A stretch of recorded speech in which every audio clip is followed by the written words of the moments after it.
অশ্রুসিক্ত চোখে বাংলার তামিম ইকবালের জন্য প্রার্থনা, প্রার্থনা আমাদের অধিনায়কের জন্য। সুস্থ হও আমাদের নায়ক, শত আনন্দের জন্ম দেয়া দেবদূত।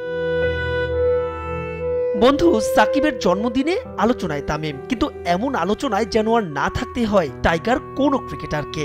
অথচ নিয়ম মেনে চলছিল সবই। ডিপিএল এ শাহিনপুকুরের সঙ্গে ম্যাচে টসও করেছেন, তবে হঠাৎ করে অস্বস্তি, তাই তো নামেননি ফিল্ডিং এ। সেখানেই এক দফা হার্ট অ্যাটাক হয় এই ড্যাশিং ওপেনারের। কিছুক্ষণের মধ্যেই হয় ম্যাসিভ হার্ট অ্যাটাক। হঠাৎ যেন থমকে যায় সব, থমকে যায় গোটা বাংলাদেশ। তামিমকে নিবিড় পর্যবেক্ষণে নেওয়া হয় স্থানীয় কেপিজে হাসপাতালে। অবস্থার আরো অবনতি হওয়ায় ঢাকা থেকে উড়ে যায় হেলিকপ্টার, কিন্তু গ্রিন সিগন্যাল মেলেনি হাসপাতাল কর্তৃপক্ষের কাছ থেকে। চিকিৎসা হচ্ছে সেখানেই। টস করার পরে ভাই ফিল্ডিং এ নামবে, তখন ওই টাইমে উনি বলতেছে আমার একটু খারাপ লাগতেছে। তখন উনি বসছে চেয়ারে, বসার পরে আমাদের ডক্টর ফিজিও আসছে। ফিজিও আসার পরে বললো, এখানে ফোন দিছে। ফোন দেওয়ার পরে ডাক্তার আসছে। পরে উনি বলতেছে আমার চাপা ব্যথা করতেছে। পরে আমরা রিস্ক না নিয়ে হসপিটালে নিয়ে আসছি ওনার গাড়ি দিয়ে। আসার পরে এখানে আমরা তখন মাঠে ছিলাম। পরে 1 থেকে 1.5 ঘন্টা পরে হেলিকপ্টার আসছে। হেলিকপ্টারে তখন আমরা হেলিকপ্টারের ওই পাশে ছিলাম। হেলিকপ্টারে নিতে পারিনি, তখন আবার অবস্থা খুব বাজে অবস্থা হয়ে গেছে, মুখ টুক দিয়ে ফ্যানা টানা বের হয়ে গেছে।